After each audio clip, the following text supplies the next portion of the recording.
Salve, salve, senhoras e senhores, sejam muito bem-vindos. Meu nome é Luiz Eduardo e esse é mais um episódio do Na Face Pod.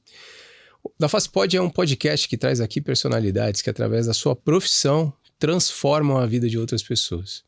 E aqui a gente prova aqui, com depoimentos, com relatos.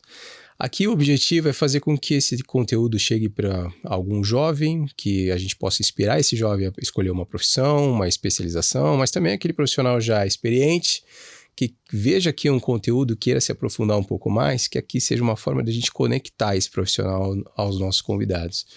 Mas o principal objetivo, e esse é o que a gente não abre mão, é fazer com que esse conteúdo chegue para quem realmente precisa. Para aquela pessoa que se identificar com alguma dor, com alguma deformidade, com algum problema de modo geral, veja aqui que tem solução. Ou que vê aqui nos nossos convidados uma forma de resolver os seus problemas, ou aquela dor que não passa, enfim, que você possa ver nesse conteúdo uma forma de te ajudar. Se isso acontecer com um paciente, a gente já está feliz da vida. E entre em contato conosco, se você se identificar com o conteúdo aqui, mande uma mensagem nas nossas redes sociais ou siga as redes dos nossos convidados para que essa conexão possa acontecer.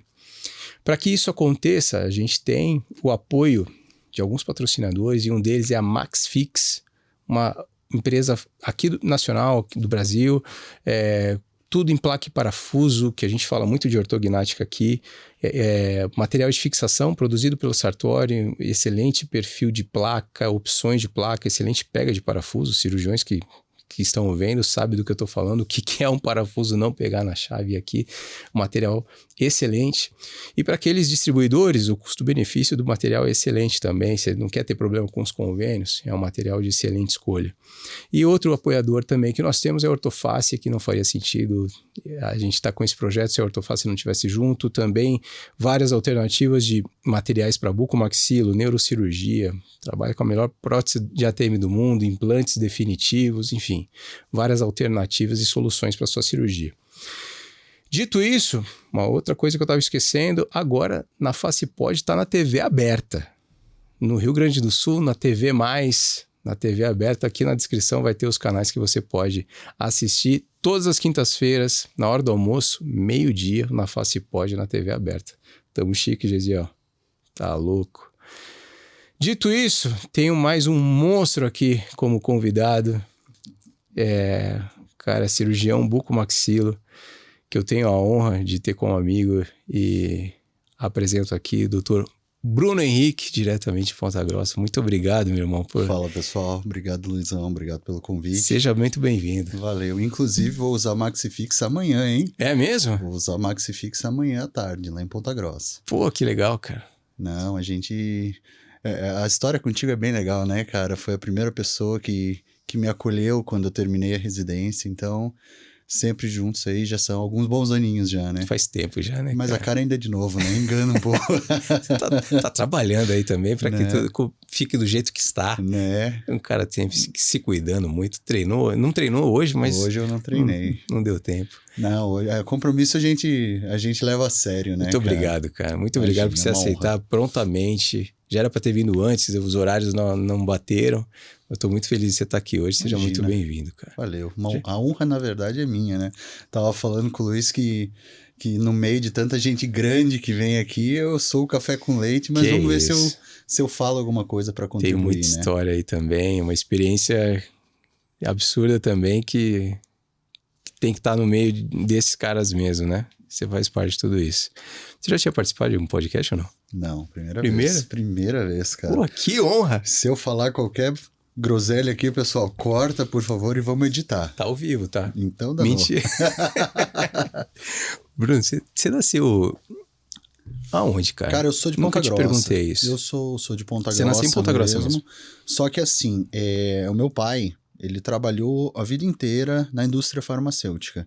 Então, meu pai, ele era aquele representante que ia com a pastinha no consultório dos médicos, ficava esperando, às vezes entrava na frente do paciente, né?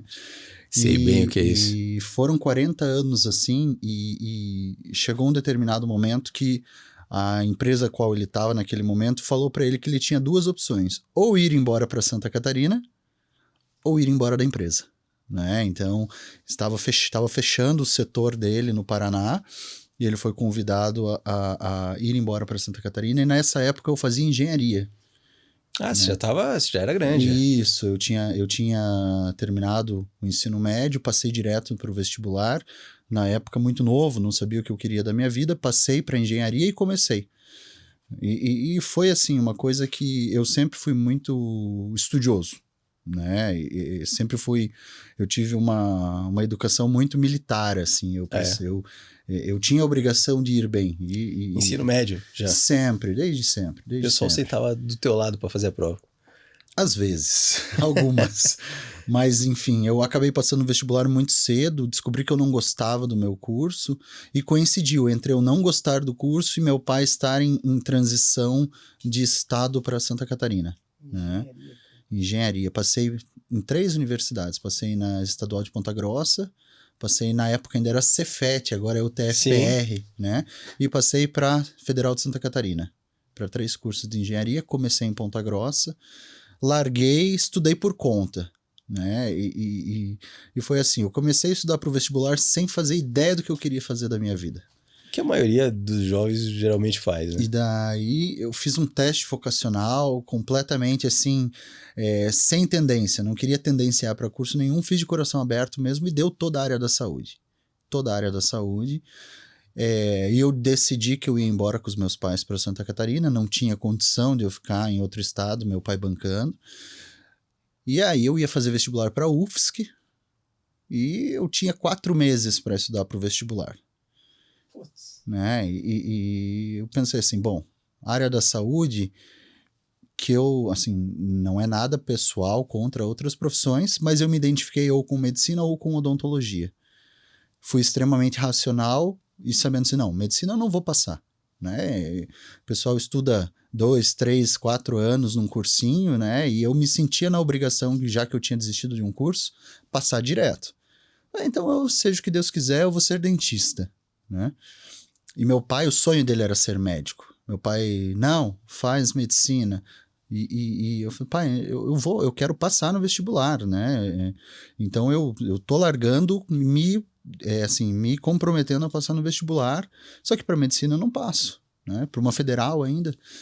E a gente teve até um desentendimento naquela época, enfim, fato é que eu estudava 12, 14 horas por dia, todo dia. Sozinho? Sozinho. Você estava com quantos anos aí? Rapaz, 17, 18 anos de idade. Tipo, naquela fase que você já tá querendo mas fazer assim, de tudo menos estudar. Aí que entra a questão do meu pai sempre me cobrar muito, sabe? Então eu sentia muito que eu precisava entregar. Eu sempre tive isso muito de que eu queria mostrar para ele que eu dava conta, entendeu? E como ele sempre foi muito suado, graças a Deus, não vou contar uma história chorando aqui de necessidade, porque isso não aconteceu. Mas o dinheiro sempre era contadinho, né? Então, eu me senti numa questão de dívida com ele. Não, se eu larguei um curso, é para eu passar no outro. Então, eu vou ralar, vou estudar. E passei quase com nota para medicina, eu vou dizer assim, no vestibular. Cara, e fui sem saber o que esperar de odontologia, fui de coração aberto, e o curso na Federal de Santa Catarina são 5 anos, modelo integral, né? No meu primeiro semestre de faculdade eu tive uma aula de anatomia, eu tive um professor de anatomia que era bucomaxilo aposentado da Marinha, eu lembro até hoje isso. Rapaz, agora você me apertou. Eu não lembro o nome dele. Ele era assim, sabe? Ele era um professor substituto. Então ele não era efetivo da matéria. Não tinha tanto contato. Não tinha. E eu lembro que aquele cara... a gente estava tendo anatomia radiológica, uma coisa assim, e ele mostrou umas fraturas Lefort, mostrou uns traumas de face, aquele sangue que pro acadêmico que tá ali, aquilo já vislumbra, né? Mas eu lembro como se fosse hoje dessa aula, e eu lembro que eu tive amor à primeira vista.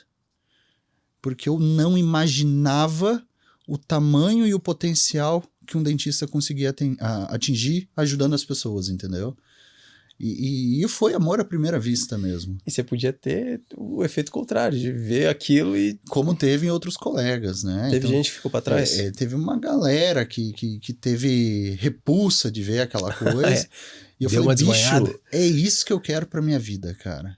É isso que eu quero. Eu não quero mais nem saber o que vem em faculdade à frente, porque é como se o caminho tivesse iniciado ali, entendeu? E foi, de fato foi. E foi 5 anos de faculdade fazendo as matérias, assim, relacionadas à cirurgia. Bicho, eu era um monstro. Destruía. Destruía, assim. Eu fui um dos únicos que tirou 10 em anatomia, farmacologia. Então, assim, eram disciplinas que eu focava. O resto, eu, assim... Levava. Eu levava. Eu não era um mau aluno, mas eu era um aluno assim, quanto que eu preciso para passar nessa matéria? É isso que eu vou fazer. É isso que eu vou fazer. Eu entregava o básico. Aí teu pai também já tava em Floripa. Aí tava meu pai e minha mãe em Floripa. Você é filho único? Eu sou filho único. Eu sou filho único. Minha mãe até teve uma segunda gestação, perdeu. Depois eles não quiseram mais. Fui só eu. Eu vi uma postagem que você fez outro dia, acho que já faz um tempo, que você postou uma foto tocando violão com teu avô. Uhum. Nossa, essa é antiga, Luizão. Não teve? Pô, eu te acompanho, pô, não é de hoje. E teu avô é vivo? Não, hoje eu não tenho mais nenhum dos meus avós. Ele não chegou a ver onde você chegou. Não, meu avô ele faleceu em 2007. Eu estava na engenharia. Eu estava fazendo engenharia nessa época. Então, meu avô era um cara muito simples, assim. Meu avô trabalhou vendendo doce com caminhão. Minha avó era costureira. Então, assim, eu sou a primeira leva da área da saúde da minha família, né? E hoje eu tenho uma prima irmã que até um pouquinho antes da gente começar aqui eu estava falando com ela que ela tá no R1 de cirurgia geral. Então ela Fez medicina. concluiu o sonho do meu pai de ser médico, veio através dela, né? E tá lá ralando na residência. E é um período difícil, né? Ela tá saindo de 40 horas seguidas de plantão. Então... E não tem negociação, né? Você quer não, isso. bicho, não. Eu vejo hoje na juventude, eu falo porque, né, eu tô quase chegando nos 40, então eu acho que eu já posso usar esse termo sem muita demagogia, mas as pessoas elas ficam tentando achar atalho, né? Não existe, né? Ah, eu acabei de me formar, eu fiz um curso aqui, eu quero ser o cara em 8 meses, 1 ano.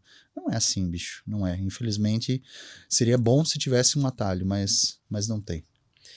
E até você acaba deixando coisa pra trás que você hoje te formou, né? Com certeza. E até as dificuldades que você vê. Com certeza. Eu acho que, assim, os tropeços da vida, eles servem ou pro cara desistir ou pro cara ficar mais cascudo. Sim. Né? E eu acho que essas dificuldades que a vida vai dando pra gente ao longo dos anos, quando a gente consegue usar isso a nosso favor, vai deixando a gente mais com sede da coisa acontecer e dar certo, né? Então, ralei tanto, agora uma hora vai ter que dar certo. Vai vir. Vai vir, né? E acho você que tinha essa certeza já? Eu tinha, quando cara. Você se apaixonou pelo odonto? Você já estava com essa certeza de que, pô, vai virar? Assim, quando eu descobri que existia a cirurgia bucomaxilofacial, aí eu fui atrás e descobri o que era a especialidade, né? E eu estava no meu primeiro semestre de faculdade, e aí, muito bem, eu descobri que existia a especialidade e que a formação base, assim, para o cara sair bem capacitado, estava na residência, né? Então eu falei, não, então o meu foco é entrar na residência, né? E aí eu fui tentando entender ao longo da faculdade como é que eu conseguiria melhorar o meu caminho para poder entrar, porque era uma prova, eu acho que ainda é difícil, mas na minha época eram poucas vagas, né? Era um sistema difícil de entrar. E onde que você fez? Eu fiz a residência na USP São Paulo. Só? Só. Mas como que foi? Como que você foi parar lá? Cara, eu acabei selecionando, fui chegando no final da faculdade, fazia bastante estágio, tinha serviço de residência onde eu fazia.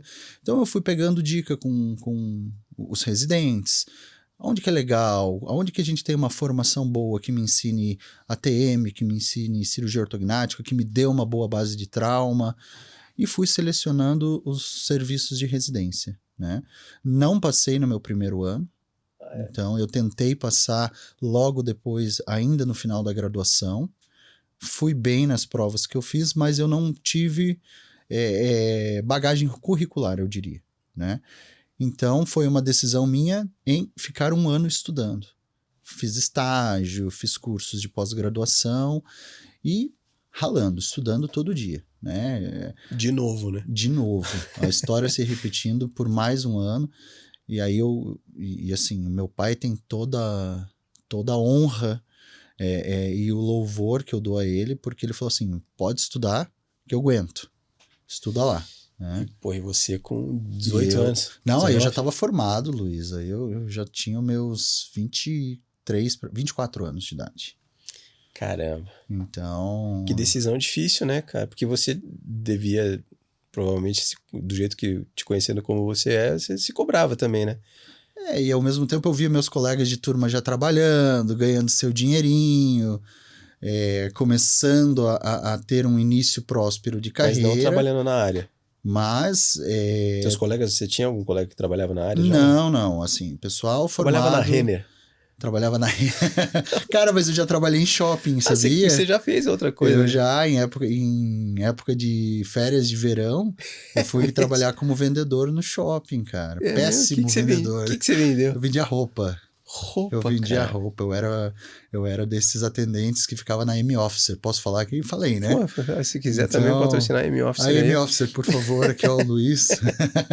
Mas enfim, foi um período assim que eu tava ali fazendo absolutamente nada no meu verão, né? Pô, e verão em Floripa sem fazer nada também é difícil. O cara ali sem dinheiro, sem namorada, vou trabalhar, né? Vou ganhar um dinheiro. Comprei uma prancha de surf pra mim.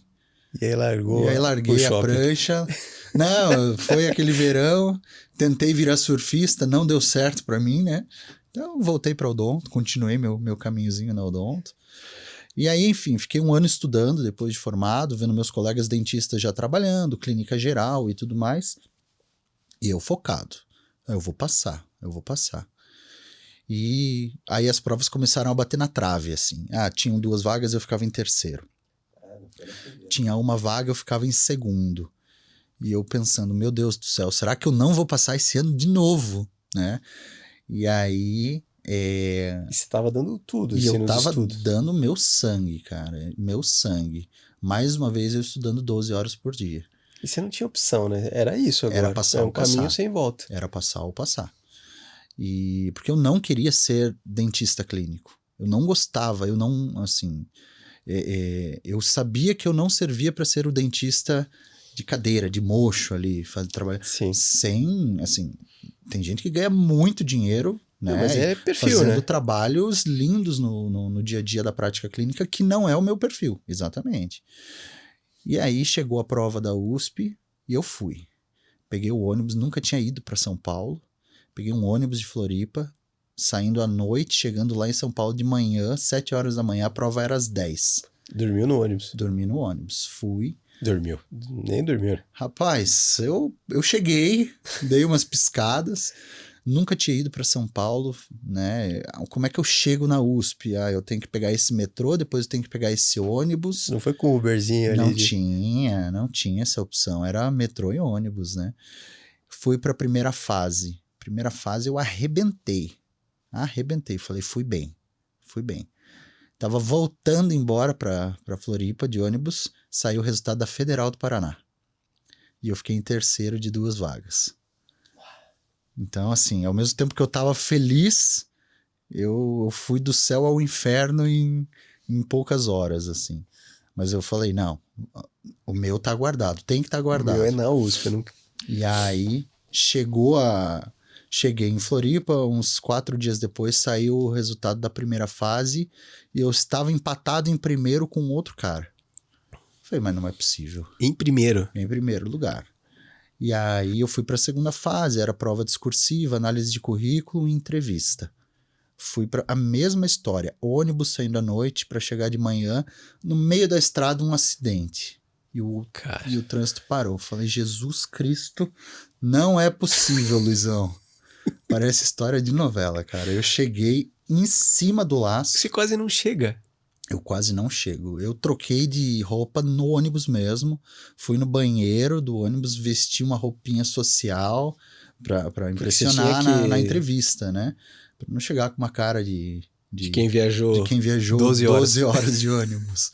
Passei uma água na cara, peguei o metrô, peguei o ônibus. No ônibus eu vi um monte de acadêmico de odonto. Clássico, aquela roupinha branquinha, sapato branco. Falei, eu vou conversar com esse povo. E daí eu comecei a conversar com eles e falei, vocês fazem odonto e tô indo fazer a prova da residência. E daí um deles falou assim, um amigo nosso da graduação tá em primeiro lugar. Eu falei, amigo de vocês? Ele tá fazendo a prova para se testar. Eu falei, pô, cara, que legal pra ele. Nessa hora eu pensei, é meu, ninguém me tira, você né? tá dando a vida ali. Falei, é meu, o cara não... Se o cara passar, ele ainda está na graduação, né? Ele não pode assumir.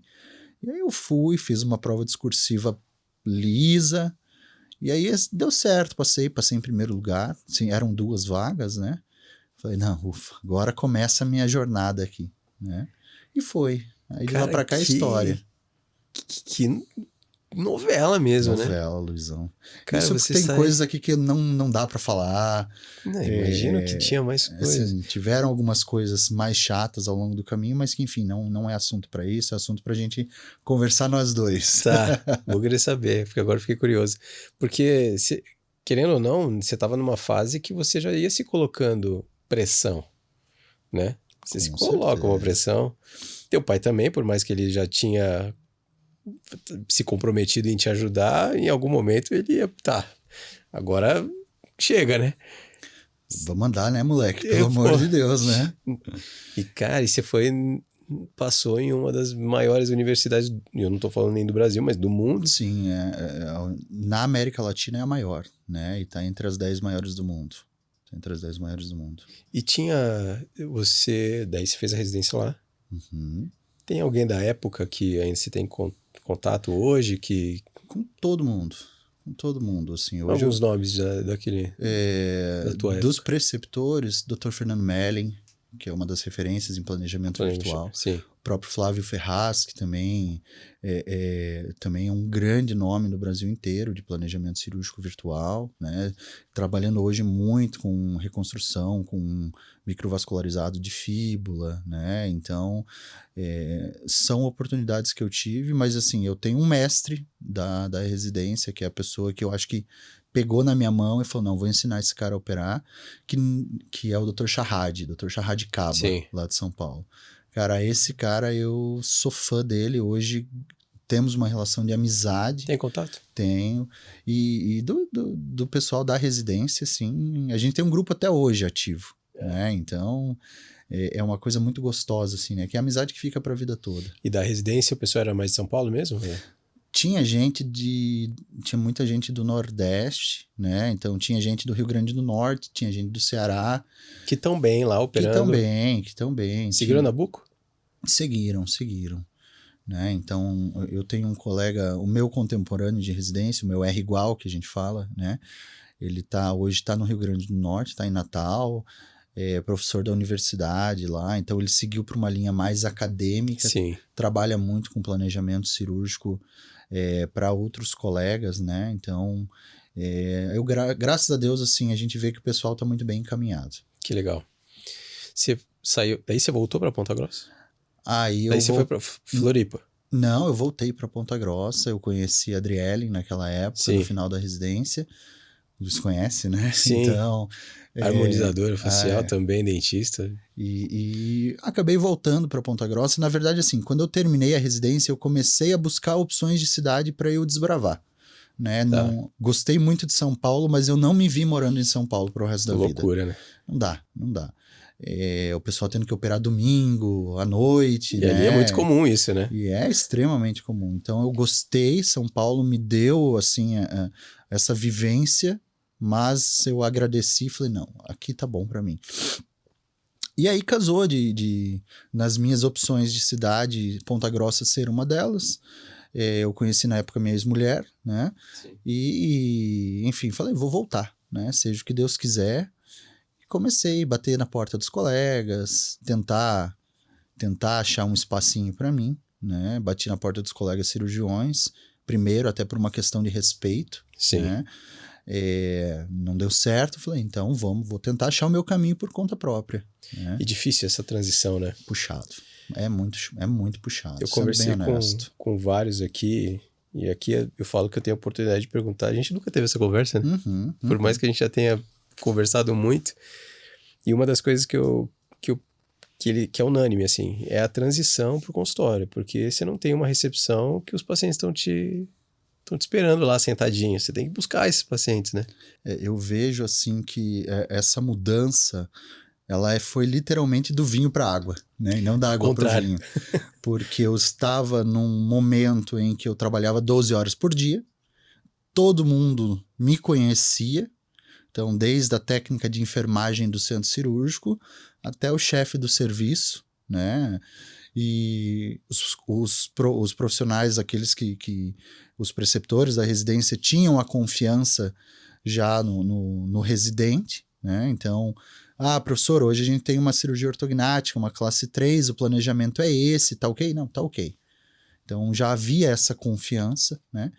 Para eu sair num mercado de trabalho em que eu não era ninguém, em que eu tinha que chegar na porta dos colegas e falar, com licença, meu nome é Bruno, eu tenho essa formação e eu tô aqui para o que você precisar, então eu tiro terceiros molares, eu faço implante, eu faço cirurgia ortognática, e eu ouvi de muita gente coisa que eu entendo hoje, eu já trabalho com ele dá certo, por que eu vou trabalhar contigo? Eu não te conheço. Sim. Né? Então o começo é muito... E não nem por desconfiança, mas é porque talvez aquela vaga que você procura estava preenchida, né? Sim, teoricamente. E assim, os colegas na minha cidade, eles fazem muito bem feito. Né? Então, eu não tiro a razão dos dentistas os quais eu investi. Né? Eu estava fazendo meu papel. Né? Lógico. Mas realmente eu entendo. Né? Hoje eu tenho a maturidade da minha cabeça para entender que não, realmente é um caminho lento para você ganhar confiança, porque você está trabalhando em um nível de complexidade cirúrgica muito alto. Exato. Né? Muito alto. E aí finalizando, você incorporou, né? Em algum momento, deu tanto murro em ponta de faca, uma hora aconteceu, né? E você montou teu consultório, em algum momento você teve que... Você tem vários desafios, né? Você tem vários perrengues que você passou só nessa história que você contou. E aí depois você tem mais uma transição que é como se fosse um gestor, né? Uhum. Porque você se forma como dentista, você faz tua residência como cirurgião, só que não é só operar, né? Eu digo que operar é a parte mais fácil. É onde você se diverte. É onde a gente está se sentindo em casa. Né? A maior dificuldade realmente é você entender que o paciente não vem até você de uma maneira ativa. Né? Pelo contrário. Você precisa trabalhar um bom relacionamento com o colega, você precisa fazer um posicionamento nas redes sociais e, ao mesmo tempo, você tem que saber gerir o teu próprio consultório. E dá lucro, né? Porque você tem que se manter, você tem que investir na tua profissão. Exatamente. Então, é uma mudança que, inclusive, eu consegui, ao longo desses anos, perceber que eu me dou bem trabalhando sozinho. Né? Porque eu comecei pequeno, num consultório, disso eu migrei para uma clínica com 6 salas de atendimento, mais uma sala de cirurgia. Percebi que aquilo não me agradava, gerenciar outros colegas não era uma coisa que eu tinha muita facilidade ou que eu gostasse. E até porque não foi tua formação, né? Exatamente. Você não se formou um executivo, né? E aí eu descobri que eu gosto de trabalhar, entre aspas, no simples. Né? Então hoje eu tenho o meu consultório, com a minha cadeira de cirurgia, com a minha cadeira de atendimento e só. Não tenho atendimento odontológico no meu consultório. Faço todo um relacionamento com outros colegas, né? Sim. Isso também faz os colegas terem a confiança de que não, vai para o Bruno vai resolver pontualmente essa questão e volta para mim. Né? Porque, sim, infelizmente, na odontologia troca, né? Existe um pouquinho de receio ainda, né? De perder o paciente. Se o paciente não voltar, né? De o paciente não voltar. Eu até comentei com vários aqui e a dificuldade deles é a mesma, assim. Eu não... Até o Guilherme tinha falado, o Guilherme Rossetti veio aqui e falou assim, tinha saudade quando eu só queria ser dentista. Só queria, só isso que eu queria. Aí você se vê gerenciando pessoas, que você teve isso lá na tua clínica. Você tem que gerir recursos, tem uma série de situações, né? Quando você incorporou como profissional, como cirurgião dentista, como bucomaxilo, aí teus pacientes começaram a vir, né? E você começou a ter casos, você hoje é versátil no teu consultório, né? Você faz desde o siso até cirurgias mais complexas, né? Qual que é a mais complexa que você acha hoje? Rapaz, eu acho que não existe a menos complexa, né? Todas são complexas. É meio clichêzão falar isso, né, Sim. Luiz? Mas é legal, porque eu acho que assim, a gente também está atingindo um pouquinho do acadêmico que tem um interesse na cirurgia, né? E assim, um terceiro molar pode complicar tanto quanto uma prótese de ATM, se você não sabe seguir passos, né? Mas eu considero, assim, essas reconstruções protéticas como um dos patamares mais altos, né? Essas artroplastias totais, como talvez o nível maior de complexidade da nossa cirurgia, da nossa especialidade, Sim. né? Então, só que assim, todas são cirurgias que existe um passo a passo, né? E curva de aprendizado, como em qualquer área e qualquer profissão, né? Para retirar, você convive, vocês da especialidade convive muito com pacientes com medo, né? Todo dia você deve encontrar isso. O paciente vai tirar um siso, ele tem seus medos, né? Uhum. Eu falo assim, até porque era meio ingrato no meu relacionamento com a minha ex-mulher, porque ela trabalha com harmonização facial. Então o paciente chega sorrindo, Rindo, né? vai sair dali melhor ainda. Vou botar uma boca, vou fazer uma toxina botulínica. Cara, e comigo é um sofrimento, que tudo é um dificultador, Tudo né? dói. Então, assim, o paciente já começa com medo da cirurgia e termina com medo do preço, né? Então, assim, existe um ponto que é dificultador na especialidade, porque apesar de a gente trabalhar com dor, de a gente trabalhar com deformidades, são procedimentos que não são de cunho emergencial, né? Ao não ser o trauma, né? Sim. Mas assim, onde é que eu faço a analogia? Se um paciente chega para um cirurgião de cabeça e pescoço e esse paciente tem um câncer na tireoide, esse cirurgião ele não precisa se vender. Basicamente, ele fala, olha, você precisa operar, se você não operar, o desfecho não vai ser tão agradável assim. Se um paciente apresenta uma deformidade facial e precisa fazer por conta de uma dificuldade de mastigação, por conta de uma dor, ele já convive com isso há algum tempo. Então, assim, você mostra a indicação da cirurgia, mas o paciente precisa sentir a confiança no profissional. Sim. Né? E a partir do momento que a gente entende que não é só saber operar é o básico, né? Eu vejo que é a obrigação da pessoa que fez uma formação voltada a isso.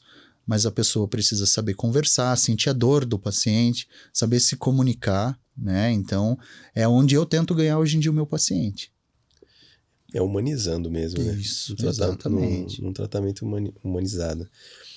E um outro assunto que a gente aborda bastante, um dos objetivos desse projeto como um todo é fazer com que a linguagem que é tão comum para a gente que trabalha com isso, vocês, falar de cirurgia ortognática soa muito comum, né? Uhum.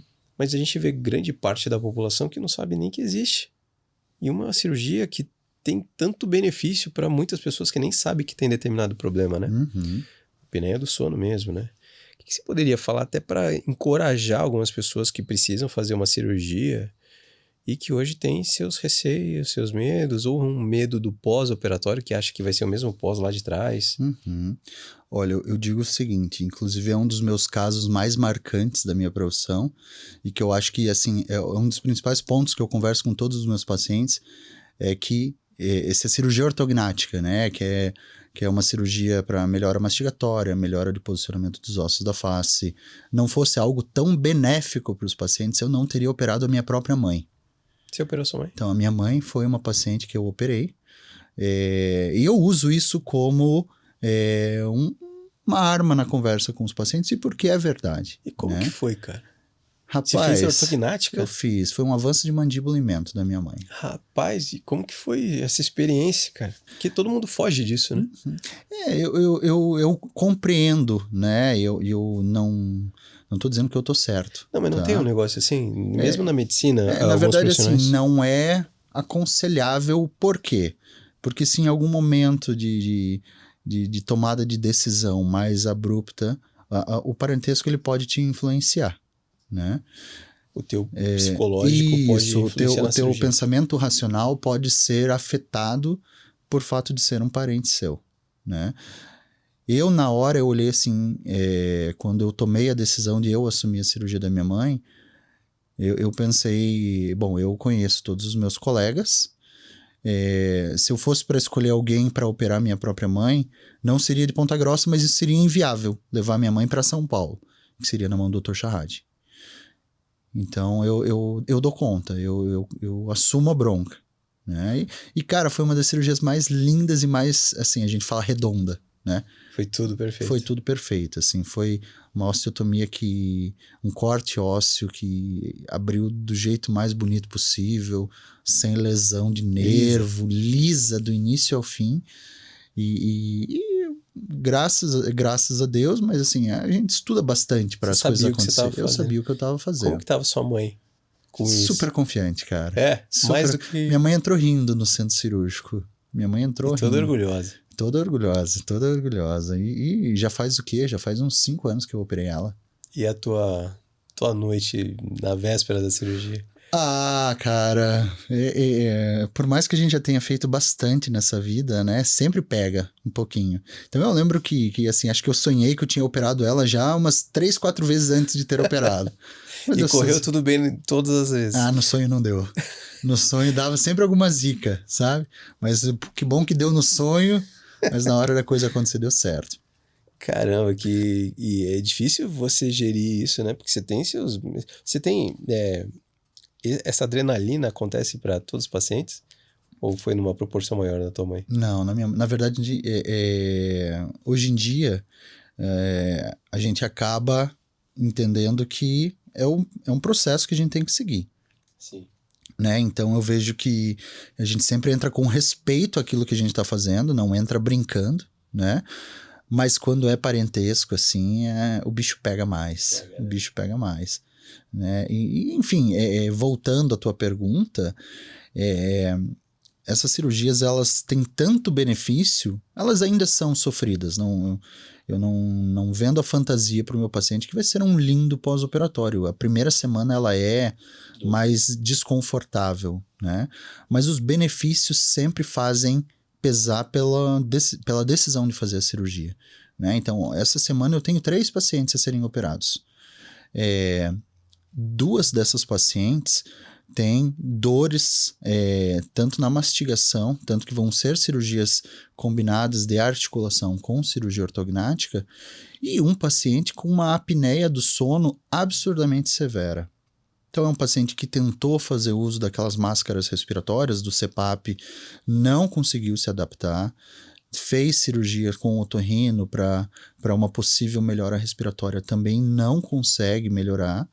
E é um paciente que está sofrendo e precisa dessa cirurgia, entendeu? Então, quando a gente olha a dor desse paciente, essa dificuldade de respirar, ele abriu questões pessoais dele, assim, a minha esposa não consegue mais dormir do meu lado, de tanto que eu ronco. Esse né? é um problema, né? Esse é um dos problemas, né? Então, a gente vê que a gente consegue melhorar isso aí e transformar a vida desse paciente. Eu acho que é algo que pesa muito por decidir operar, sabe? Deve ter muitas pessoas que vão ter acesso ou a esse corte ou esse vídeo completo. Inclusive, estamos no YouTube, no canal no YouTube, no Spotify e também na TV+. Que às vezes nem sabe que tem. E que tem que operar, ou que é um caso cirúrgico.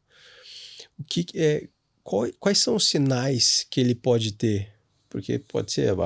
Aí ficou fácil porque a esposa não dormia tanto quanto ele. Mas quais são os sinais desse cara que de repente dorme sozinho, que ninguém pode falar para ele, mas ele tem um risco, inclusive, né? Isso. Tem risco de vida, é isso?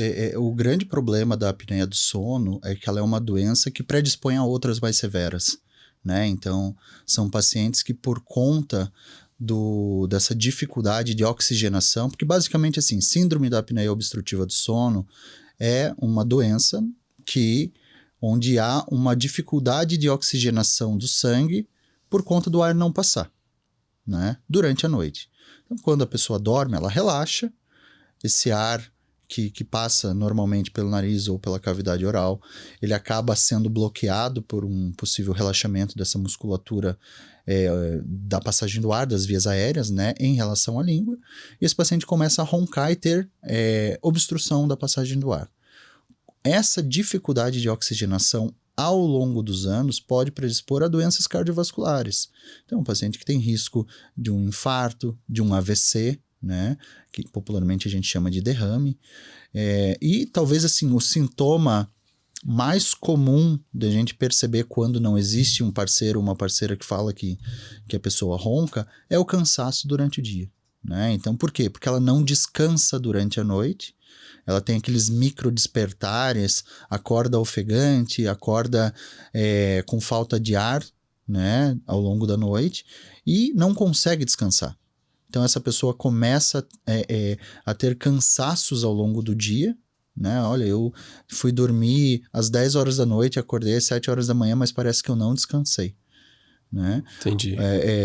E esse é um dos sinais, né? É claro, a gente precisa pedir exames, precisa investigar, mas talvez seja para aquela pessoa que mora sozinha um ponto de alerta.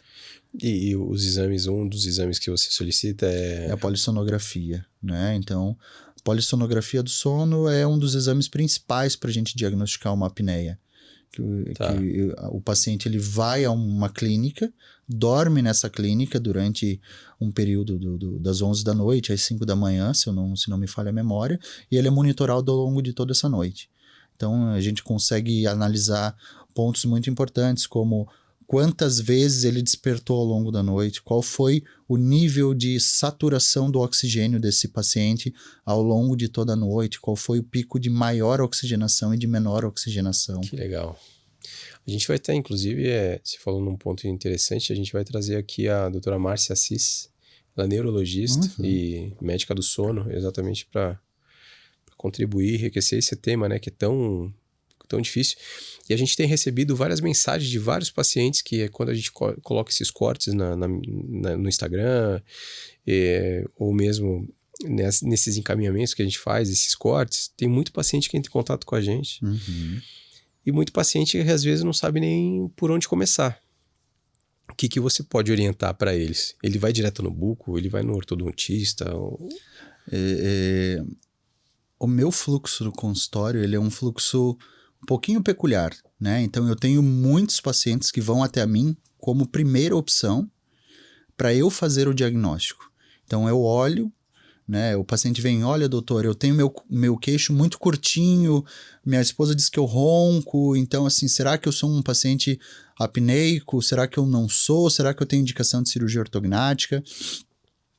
Então, a gente já tem um olho clínico, consegue ter uma avaliação inicial, a gente pede os exames e fala, não, realmente, você é um paciente com indicação de cirurgia ortognática, mas o caminho para a cirurgia ortognática é um processo que depende, em 95% das vezes, de um ortodontista. Tem um preparo né? antes, Então, né? existe, porque eu falo que, eu não sei se as pessoas acreditam em Deus, eu sou um cara que acredita em Deus, então eu falo assim, que ele criou uma maquininha muito inteligente, né? Quando as pessoas, quando existem essas alterações de crescimento ósseo da face, existe uma compensação dos dentes para haver uma estabilidade da mordida, então precisa ser feito um caminho de posicionamento dos dentes em relação aos ossos de uma maneira correta para que a gente leve esses ossos para um posicionamento ideal, favorecendo uma mastigação, uma estabilidade da articulação, uma estabilidade da passagem do ar, né, como o ideal. Então, a gente depende de um trabalho com o ortodontista, né? Muitos colegas recebem o paciente do ortodontista falando, olha, esse é um paciente para cirurgia ortognática. Eu também recebo, mas o meu caminho vários momentos é inverso. Eu encaminho para o ortodontista para ele fazer o preparo para mim. Aí depois ele volta. Aí o paciente volta para a gente operar. Por que você acha que hoje não é todo mundo que tem esse conhecimento, cara? Que é possível a cirurgia ortognática tratar da apneia do sono, por exemplo? Você acha que a especialidade não é tão divulgada, você acha? Eu vejo que assim, olha, ainda existe muito preconceito em relação à cirurgia ortognática pelo que ela foi no passado. E, de fato, a cirurgia ortognática no passado foi uma cirurgia de grande invasividade, né? Então, eram Mais cirurgias agressiva. que demoravam 12 horas, 15 horas. O paciente saía sem poder abrir a boca por 45 dias. Amarrado. Exatamente, amarrado. Então, ainda existe um estigma sobre a cirurgia ortognática que faz com que os ortodontistas, alguns deles ainda pensem, não, cirurgia é a última opção para o meu paciente. Né? Quando na verdade não. Então hoje a gente trabalha com cirurgias minimamente invasivas, uso de equipamentos cirúrgicos extremamente delicados, como aquelas lâminas piezoelétricas. Sim. Né? E isso faz com que a cirurgia diminua no seu tamanho de agressão ao pós-operatório, então fica menos inchado, tem uma recuperação mais rápida. Hoje em dia os pacientes eles não saem mais com a boca amarrada, então eles saem com a boca aberta, né? E com 10 dias estão voltando ao trabalho. 10 dias. 10 dias, é uma média super plausível da gente considerar. E além de tudo isso, você tem uma previsibilidade muito maior do que se tinha no passado, né? Os planejamentos hoje estão aí para isso. Eu acho que de 2010 aproximadamente, quando começou o planejamento virtual no Brasil, né? Não onde começou de fato, né? No mundo, mas no Brasil... Quando começou a vir para cá. Começou a se falar em planejamento cirúrgico virtual. Eu vejo que essa, na verdade, foi a grande virada de chave da cirurgia, né? Porque eu ainda sou do tempo em que a gente planejava as cirurgias ortognáticas com cefalometria do meu paciente, então aqueles raios-x laterais, com modelos de gesso, cortando o modelo de gesso, simulando uma cirurgia. Eu aprendi dessa maneira, né?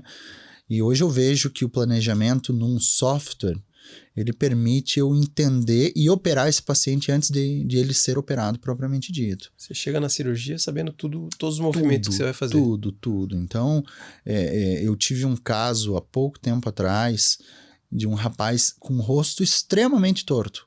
O caso mais complexo que eu já tive de cirurgia ortognática. E assim, eu entrei na cirurgia sabendo exatamente, aqui eu preciso tirar 5 milímetros de osso, aqui eu preciso fazer um enxerto ósseo de tanto, aqui vai ter uma interferência óssea. Então é uma cirurgia que, se a gente não tivesse esse recurso do planejamento cirúrgico, eu iria fazê-la da mesma maneira, eu acredito que sim. Mas o sofrimento para essa cirurgia acontecer ao longo do processo cirúrgico seria muito maior. E o tempo, né, também cirúrgico, que impacta diretamente no pós-operatório. Com toda certeza. Então, uma cirurgia, o grau de inchaço, de dor, ela está muito relacionada ao tempo cirúrgico e à opção de técnica que a gente utiliza, né? Então, de nada adianta eu querer ser um cirurgião extremamente conservador, mas demorar 10 horas para fazer um procedimento cirúrgico. Se eu for menos conservador e fizer essa cirurgia em 2 horas, o dano ao meu paciente vai ser infinitamente menor, né? Então, inchaço dele. Exatamente. Então, a dor desse paciente, o inchaço, a recuperação dele se vai ser mais rápida se eu demorar menos tempo numa cirurgia. Então, isso tudo interfere. A gente precisa saber ponderar tudo isso. Você passa pela ortognática, você é um cara que trabalha também com a ATM, né? Uhum. E também fala muito sobre isso, que é um tema cada vez mais usual, né? Tem muitas pessoas reclamando de muitas dores. Mas daí você me pega, que você chamou a Lu Signorini para vir falar sobre a TM, né? Ela fala muito, é uma das referências. Mas né? não, eu trabalho muito. Hoje em dia, na verdade, assim, tem muito mais paciente que sofre de dores articulares do que pacientes que têm, às vezes, a indicação da cirurgia ortognática, né? Sim. Então, porque a dor está muito relacionada ao nosso dia a dia. Né? A gente está numa sociedade cada vez mais acelerada, cada vez com maiores cobranças, maiores níveis de exigência, e isso gera nesses pacientes muitas crises, muitas vezes de ansiedade, e isso repercute, uma das possibilidades é em disfunções da articulação, né? O bruxismo. Então, hoje em dia eu tenho todo dia pacientes novos que vêm com dores, com dificuldade de mastigação, com estalos na articulação, e é um meio que a gente também atua, né? Então não é uma impressão só porque a população cresceu e os casos cresceram junto, mas é o Não. comportamento da população que mudou também. Com certeza. Todo mundo sabe que a gente está percebendo que os dias estão passando cada vez mais rápido, o ano está passando cada vez mais rápido, Sim. né? Então, o nível de exigência das pessoas tem ficado cada vez maior e isso repercute. Repercute de uma maneira que, infelizmente, muita gente sofre, né? Tem, né? Isso a gente vê cada vez mais. E um outro ponto que talvez não tão complexo, mas tem a sua complexidade, porque você precisa avaliar o paciente para chegar nessa conclusão, que foi o tratamento estético, né? Hoje te procuram muito para isso também, né? Hoje em dia, menos, né? Devido às mudanças que a vida me trouxe, né? Mas a cirurgia estética ainda assim é um carro forte, né? Né? Com certeza. E eu digo para você que às vezes é um paciente mais difícil de lidar do que um paciente de cirurgia ortognática. E você tem hoje, como você falou que diminuiu um pouco mais, né? Mas mesmo o paciente que chega para fazer uma ortognática, muitas vezes ele vai procurando uma solução estética ali, nem tanto para função, né? Quem nunca de nós quis um caminho mais fácil, né, Luiz? Sim. Né? Então, tem muita... E eu sou muito criterioso com relação a isso.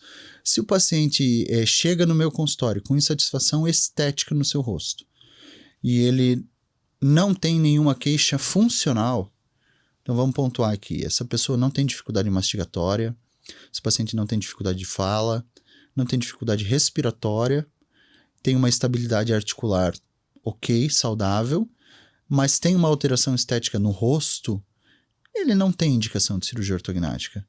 A gente pode resolver dentro dos limites daquilo que a gente trabalha com opções menos invasivas, né? Que aí entram as próteses, por exemplo.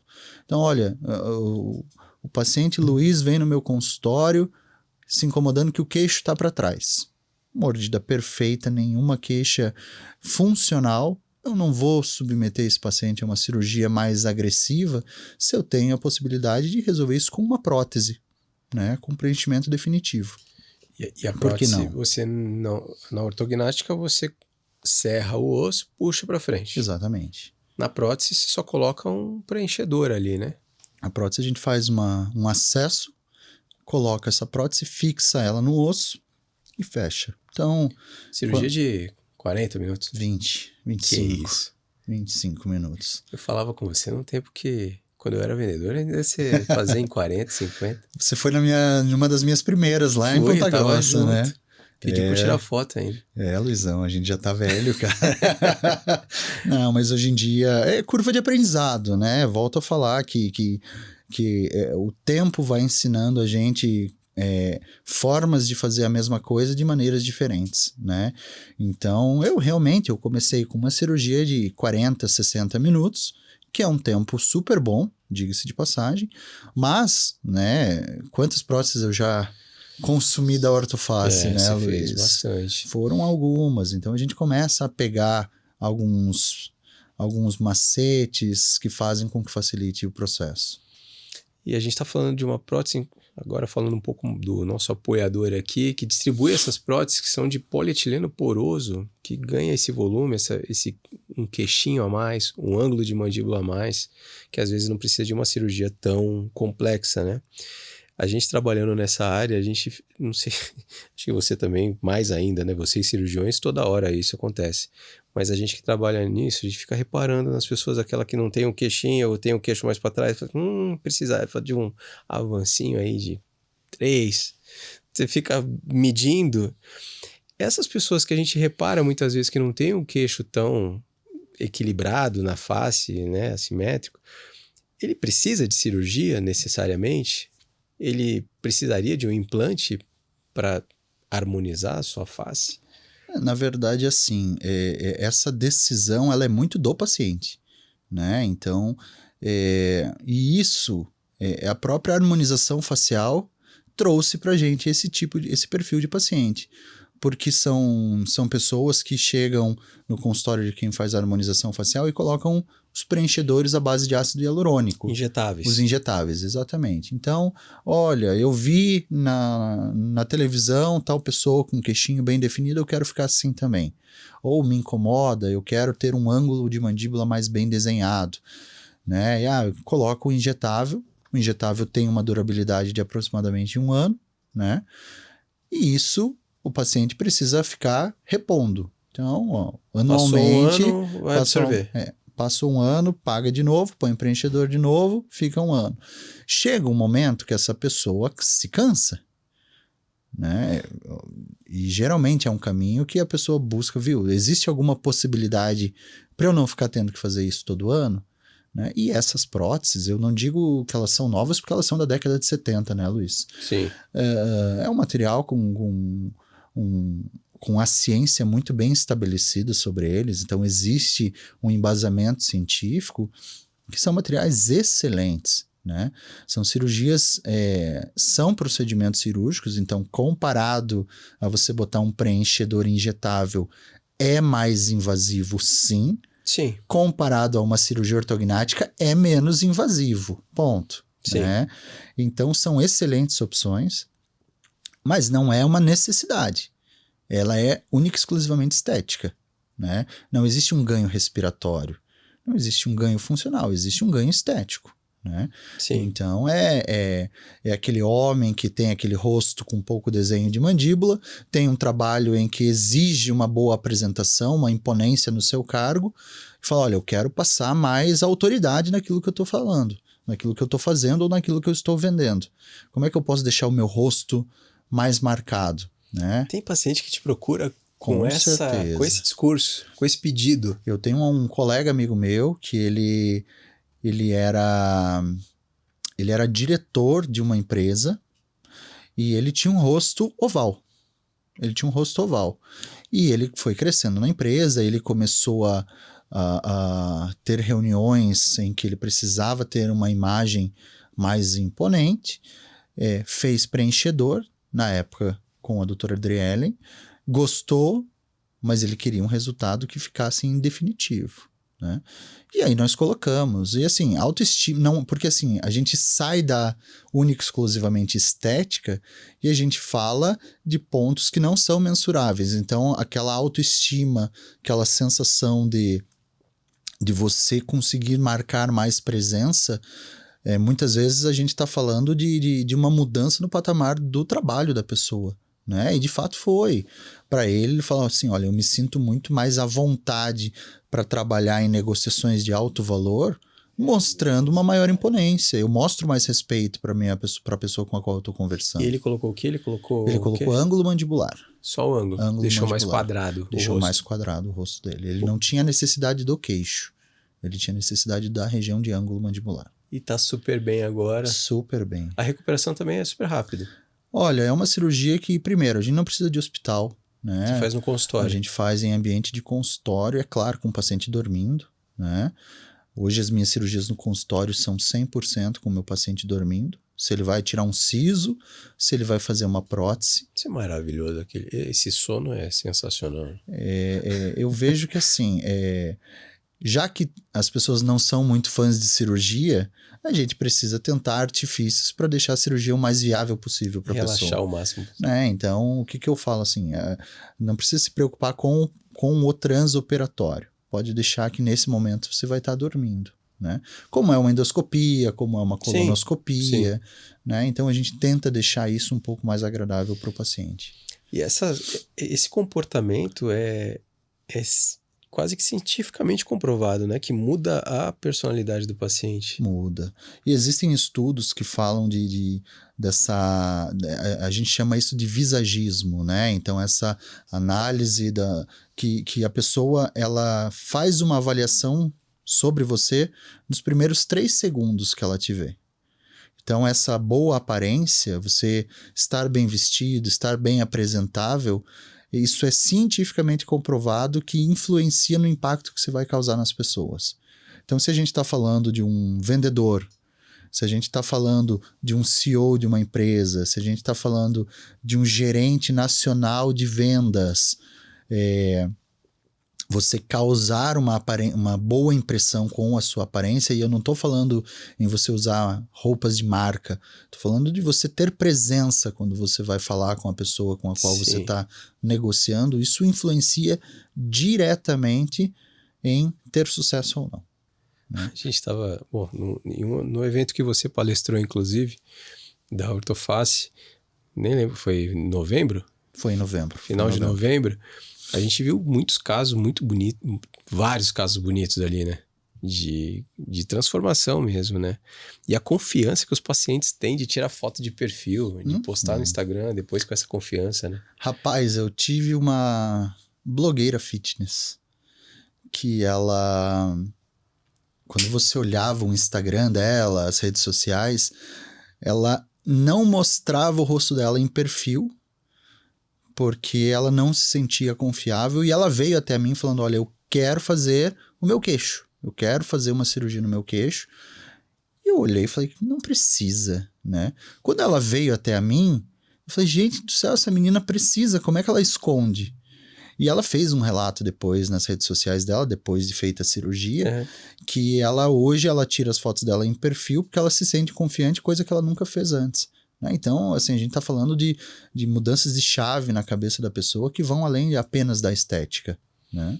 Não é só o queixo ali que ela vai ter e vai se sentir um pouco mais bonita. Sim, com certeza. É uma mudança drástica. A minha própria ex-mulher foi uma paciente que eu fiz a mentoplastia dela. Eu fiz o queixo dela. Ela posta, inclusive, essa foto antes e depois no Instagram dela. Sim. Em aula ela mostra, né? Como muda, né? Às vezes a gente não tem noção, depois que se coloca o queixo. Um outro caso, acho que foi o Sotovia, que lá de Maringá, vai estar aqui em algum momento também, ele mostrou uma foto do Gustavo Lima sem o queixo. É assustadora a mudança que isso tem que o homem ainda tem a barba para dar aquela camuflada, né? Para dar aquela escondida. Mas... E tem muitos, assim, muitos homens que colocam a barba por causa disso, né? Tem. Eu tive um paciente que veio de São Paulo para Ponta Grossa operar comigo, que ele era um rapaz que eu conheci enquanto eu ainda estava na residência, e ele usava uma barba assim, ó, enorme. E ele era um paciente com apneia do sono, e eu lembro que a esposa dele ainda veio junto e falou assim, olha, doutor Bruno, eu quero que meu marido fique igual ao Capitão América, o rosto quadradão. Eu falei, gente do céu, é cirurgia ortognática, né? Vamos nivelar as expectativas aqui, vamos nivelar, porque isso é muito importante, né? Tem muita gente que vem com expectativas que não são aquelas que a gente consegue corresponder na cirurgia. Então, isso é um ponto muito importante. Isso, né? Mas, enfim, é um paciente que ele tirou a barba depois de talvez uns 20 anos com barba, né? E hoje ele tem uma barbinha assim, ralinha, tipo a minha, né? Eu uso barba, mas eu não tô escondendo nada. E resolveu a apneia do sono dele. Salvei um casamento. Rapaz. Que isso. Um herói. Meu Deus do céu, nosso herói, super-herói não usa capa, né?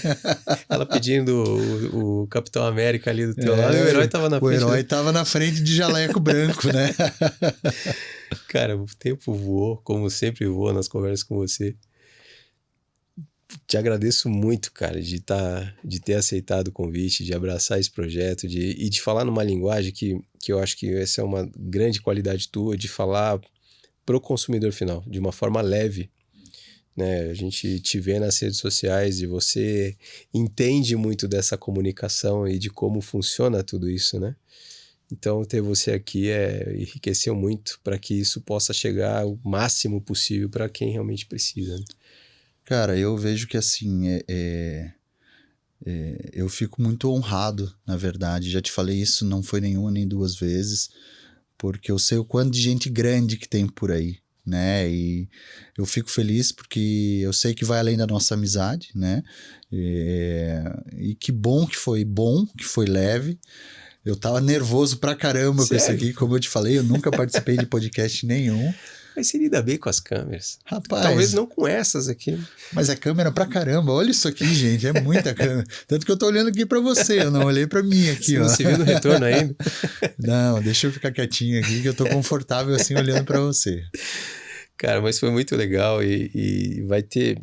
Tanto que eu anotei um monte de coisa para te perguntar aqui que ficou para trás e a gente vai ter que ter uma outra data aqui para a gente falar sobre outras coisas e outros casos que eu sei que você tem, de histórias de pacientes que foram impactados e que em algum momento outros pacientes possam se identificar com essa mesma dor, mesmo que seja estética, cada paciente tem a sua dor, né? Uhum.